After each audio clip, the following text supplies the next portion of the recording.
sonnerait que vous partagerez la beauté, la quête de beauté, et puis aussi l'envie de vivre, quoi, simplement. C'est juste ce que je voulais partager avec vous, c'est quand je me lève, j'ai envie de vivre, et j'ai envie de prendre des risques, j'ai envie qu'il m'arrive des trucs, j'ai peur, mais je ne veux pas me faire guider par ma peur, et j'avais envie de partager ça. J'ai des enfants, j'ai envie de leur donner ça, j'ai des gens que j'aime, j'ai envie de leur donner ça, de se dire... même si on a peur, même si on va se planter, même si c'est pas sûr, même si c'est dingue, même si j'ai 18 ans et qu'il veut faire des spectacles et que voilà, si on a envie de ça, ben on y va, quoi. Puis on verra bien. Si jamais il y a des gens qui ont des questions, bien évidemment, c'est pas du tout fermé, vous pouvez lever la main, vous pouvez, il y a une question, un petit jeune homme juste là, si on peut lui donner un micro. Justement, il y a un gros parallèle, vous faites le parallèle avec la carrière de Kev Adams.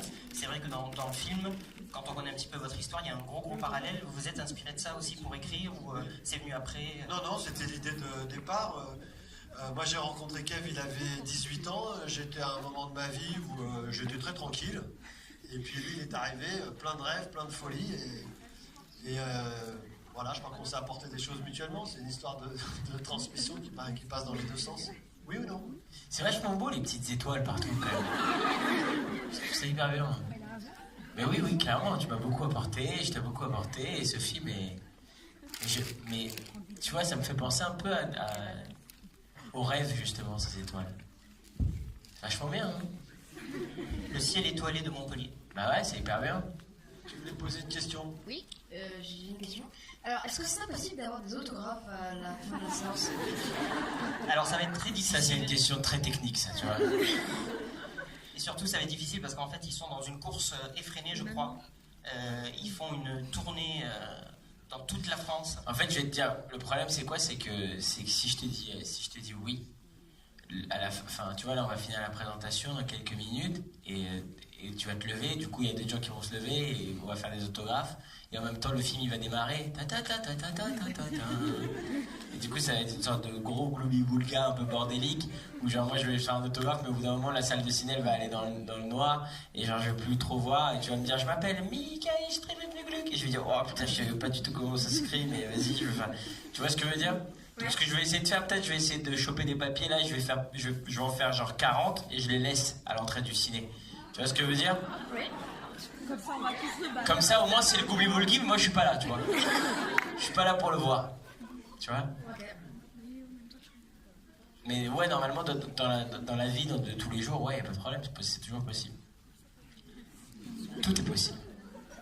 Est-ce que vous avez d'autres questions juste devant? Des questions peut-être sur le film, sur Mademoiselle.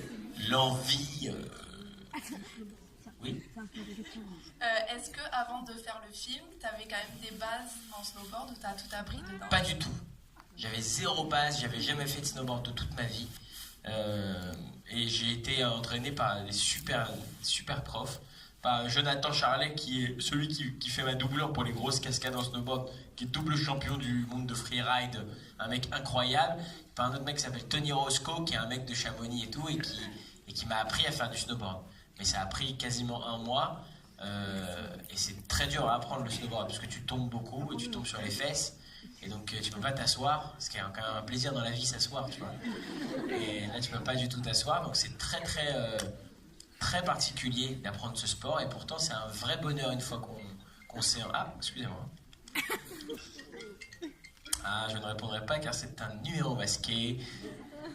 Certainement quelqu'un de masqué, voilà.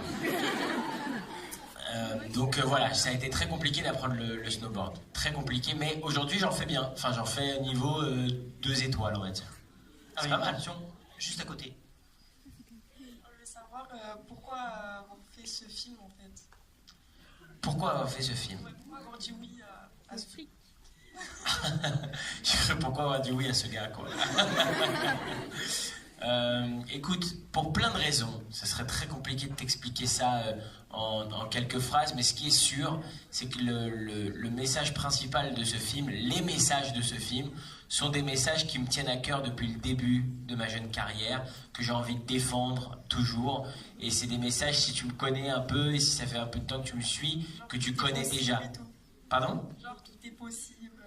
Genre, ouais, en fait, c'est l'histoire d'un jeune snowboarder, ce film, sans trop vous en dévoiler, puisque vous allez le voir dans un instant, mais c'est l'histoire d'un jeune snowboarder qui a des rêves complètement fous et qui va rencontrer quelqu'un d'un peu plus âgé, qui va finalement modérer un peu ses rêves, lui faire comprendre que c'est bien de vouloir toujours plus grand, mais qu'il faut aussi célébrer là où on est, et en même temps, oh écoute, numéro masqué, et qui va en même temps, la personne qui va rencontrer va lui transmettre son savoir, et vice-versa, c'est-à-dire que le jeune va donner aussi la force au gars plus âgé de vivre ses rêves et de retourner à fond dans sa passion. Tout ça, ça fait partie de mes leitmotifs dans la vie, tu vois. Réaliser ses rêves, croire en ses rêves, se battre pour ses passions, se battre pour ce en quoi on croit. Enfin, tu vois, ça correspond fortement à mon histoire, à ce que j'ai eu la chance de vivre. J'ai toujours voulu faire ce métier. Je me suis toujours battu pour faire ce métier, pour monter sur scène, faire des films. Je suis certainement pas le mec le moins critiqué du monde, tu vois. Je me fais déglinguer la gueule sur Internet, mais je m'en fous parce que ce que j'aime, j'adore ce que j'aime.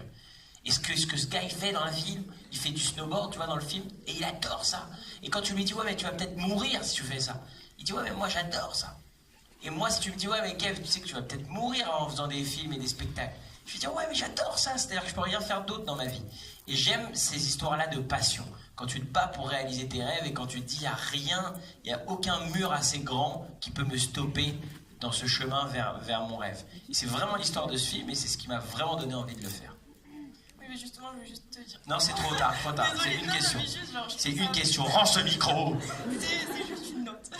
Vas-y, dis. C'est ça beau parce que c'est super inspirant de voir à quel point tu fais ton métier avec passion et enfin, on voit que t'aimes ça et franchement c'est super beau, ça fait plaisir à voir en fait. Bah écoute, je te remercie. Non mais garde le micro, c'est bon. Une question juste là.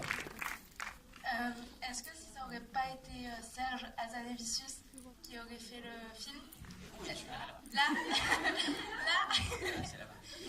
Oui, clairement, je l'aurais fait sans hésitation. Parce que c'est encore une fois pas facile de parler du film avant de l'avoir. Tu vas le voir dans un instant, et tu verras que c'est un rôle. Je sais pas si tu as vu déjà d'autres films avec moi dedans, mais tu verras que c'est un rôle très différent de ce que j'ai eu l'habitude de faire. Voilà. Donc, tu veux dire quelque chose ? Vas-y. Non, après, là où on travaille ensemble depuis longtemps, moi je connais Kev peut-être d'une manière un peu spéciale. On a partagé des choses, beaucoup de choses, on était tous les deux. Je ne peux pas dire que je connais mieux que les autres, mais je le connais d'une manière à moi, comme il me connaît d'une manière à lui. Et ce qu'on a pu mettre dans le film, cette intimité, c'est quelque chose qu'il n'avait jamais donné à quelqu'un d'autre. Et je pense que si vous l'aimez, si tu l'aimes, tu vas découvrir quelque chose de lui, mais que tu sais au fond de toi déjà. Quelque chose de profond, de touchant, de rigolo, de sensible, que tu sais déjà. Et tu vas le voir peut-être comme tu l'as jamais vu. Parce que le personnage, c'est aussi lui. Ça a été écrit pour lui.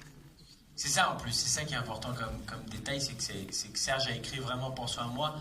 Donc il n'y a même pas vraiment la question de savoir est-ce que c'était lui ou pas lui, est-ce que je l'aurais fait ou pas fait. Si c'était pas lui, le film aurait été différent, donc je ne sais pas ce que ça aurait été. Alors j'ai une question juste là, à votre gauche. Bien sûr. Bonsoir. Bonsoir. Juste une petite question, même si je n'ai pas vu le film encore. Je voulais savoir quel moment du film tu as préféré tourner. Bah, le truc, c'est que si je te dis, t'imagines, c'est ça, le problème, c'est que je vais te dévoiler une scène de malade, alors que tu vas la voir dans un instant, et que c'est toujours cool dans un film d'avoir la surprise de chaque scène qui arrive, quoi, tu vois. Donc, mais je vais te le dire quand même, c'est le moment où il y a à un moment donné, il y a 6 éléphants, et ils m'écrasent comme ça dans la neige, et moi, je ressors, après, on croit que je suis décédé après les éléphants, et je ressors finalement. Ça a été la scène préférée à tourner, voilà. C'est horrible, donc toute le film, la scène des éléphants. Je comprends pas comment les éléphants vont arriver. Je comprends pas comment il peut y avoir des éléphants. Alors j'ai une question là-bas en bas et ensuite j'en ai une juste là. Allez-y, y a pas de problème. C'était pour demander à peu près, vous passez combien d'heures sur les tournages? Par jour? Oui, par jour. Ça dépend des tournages, il y a des grosses journées, mais sur ce film-là, à cause de la neige, de la météo, de l'altitude, tu peux pas tourner 10 heures ou 12 heures par jour. Tu tournes à peu près une journée normale, c'est 7-8 heures. Après, il faut le temps de monter, il faut le temps de redescendre, mais ces 7-8 heures, elles valent bien 14-15 heures de scène que tu ferais dans un appartement où c'est un peu plus détendu. Et il y a des imprévus? il y a tout le temps des imprévus. Alors là, ce film-là, ça a été que des imprévus. La neige, la météo, le matériel qui tombe en panne parce qu'il fait trop froid, quelqu'un qui se sent pas bien. Des fois, il faisait tellement froid que pour les acteurs, c'était compliqué de parler. J'étais gelé comme ça. Donc c'était que des